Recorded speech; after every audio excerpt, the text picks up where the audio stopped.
He was educated at Montrose Academy, so he was a Renaissance. He was a child of the Scottish Enlightenment. The Scottish Enlightenment was a period of great intellectual ferment when Scotland put out people into the world who were intellectually equipped in a way so many of their counterparts weren't. And he could turn his hand to so many fields. Now, Alexander was to die tragically in the First Afghan War. Alexander had opposed the war, in effect. He was a celebrity of his time. He was known for having explored Afghanistan. That's what he was famous for. When Britain decided to depose his friend, Dost Muhammad, and replace him with a puppet ruler, they did so against his advice, very much against his advice. And Britain did so because they were worried that Dost Muhammad might be sympathetic to Russia. And we were, this was the start of the Great Game, we were striving with Russia for influence in Central Asia. Burns had a decision to make whether or not to go ahead and support the invasion as he was ordered to do, and remember he was a military officer, or whether he should resign or give up. And after a tussle with his conscience, in which he told the Governor-General he wished to resign, and then a few weeks later he did resign. Each time he was talked out of it because the army convinced him that as he was the only one who'd ever been to Afghanistan, they needed him there to guide them in. In the end, he went along with it. The whole thing ended terribly, and he was murdered or killed in an act of resistance, however you want to look at it. They are quite extraordinary. Some of the parallels to our own time are quite extraordinary. One of them is that the ruler we wish to impose was from the Popelzai tribe, or the Popelzai subset of the Durrani tribe in Afghanistan. And President Karzai, who we imposed recently, was from the Popelzai subset of the Durrani. We were actually putting the same ruling family back in again. And in fact had done the same thing once before in the intervening years as well. These historical resonances are very important. And the tribes, and most, when you read the book, an awful lot of the fighting takes place around Helmand and Gereshk, which is exactly where the British Army has been fighting now, fighting exactly the same people now. And, back then, whatever they called them, now we call them Taliban, it's the same tribespeople fighting against the same foreign invaders. That's what it boils down to. And our inability to learn the mistakes of the past comes through, I think, very strongly. There's also something about Russophobia, because there never actually was a Russian plan to invade India. There just wasn't. They never even contemplated it. And yet, there were these tremendous scares about Russophobia. And Britain, in 1834, Britain was smuggling arms to anti-Russian rebels, or again, freedom fighters, depending on your point of view, in Dagestan and Chechnya in 1834 to help them fight the Russians. Exactly the same things are happening today. And in fact, a British guy called David Urquhart, who the British government disavowed at the time, but undoubtedly was working for the British government. In fact, he immediately after went on to become first secretary of the British Embassy in Istanbul. David Urquhart was setting up and organising resistance committees, which were called Committees of Mujahideen. That was what they were called in 1834. And then smuggling the weapons to them to fight the Russians. So, and I think at the moment, we are seeing, unfortunately, another historic outbreak of Russophobia.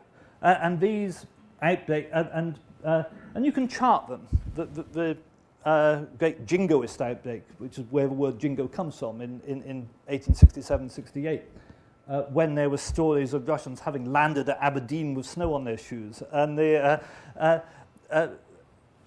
be it the Russian Empire, be it the Soviet Union, be it Vladimir Putin, we've had this irrational.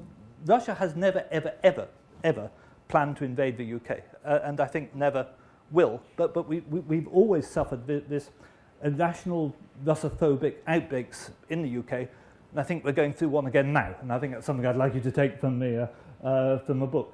There are other lessons from history there about our failure to respect other cultures, and also the fact that we were consciously trying, deliberately, to stir up enmity between Shia and Sunni communities in Kabul as part of our divide and rule policy there. And that, again, is something which continues into British Middle Eastern policy to this day. So I think there's an awful lot to learn from this. And the tragedy of Burns is, of course, that he was to die at this young age, having had so much potential, having understood so much of what Britain was doing wrong, because he really did. He analysed very well. He was one of the last generations of British officials in India who was not a racist, and he really wasn't. He had an assistant with whom he worked extremely closely named Mohan Lal. And after Burns' death, Lal, who again is very, very famous in India, Lal's career effectively finished with Burns' death, because the British were becoming increasingly racist in their attitude, and giving genuine autonomy and responsibility to Indians was something which ended around the time of Burns. And there are other things. At that time,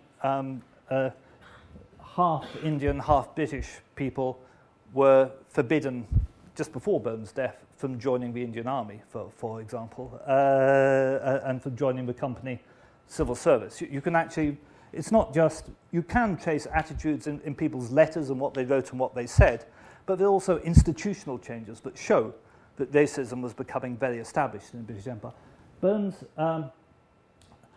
Burns was a pre-Victorian. He died in 1841 when Victoria had only been on the throne for 4 years. Most of his life was lived as a Georgian.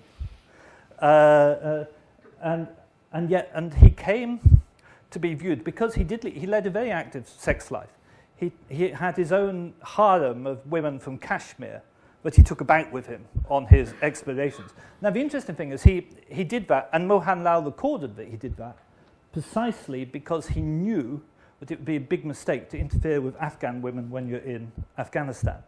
And yet, in the established Victorian historian's explanation of what happened to Burns and was that he was murdered because he was having affairs with Afghan women. In fact, there's no evidence for it whatsoever. I've been searching and searching. The only evidence for it at all goes back to this chap Charles Masson, who hated him and would be liable to put calumnies out against him. But even if you analyse what Masson said against Burns, all he said was that Burns' house was full of doe-eyed maidens, which it was, because he'd brought them from Kashmir. That's not incompatible with the real story of what actually happened. But that's what because Victorian historians had to come up with a reason why we'd failed disastrously in Afghanistan. And Burns became scapegoated. And he was a perfect scapegoat, because he was dead, which is always good in a scapegoat.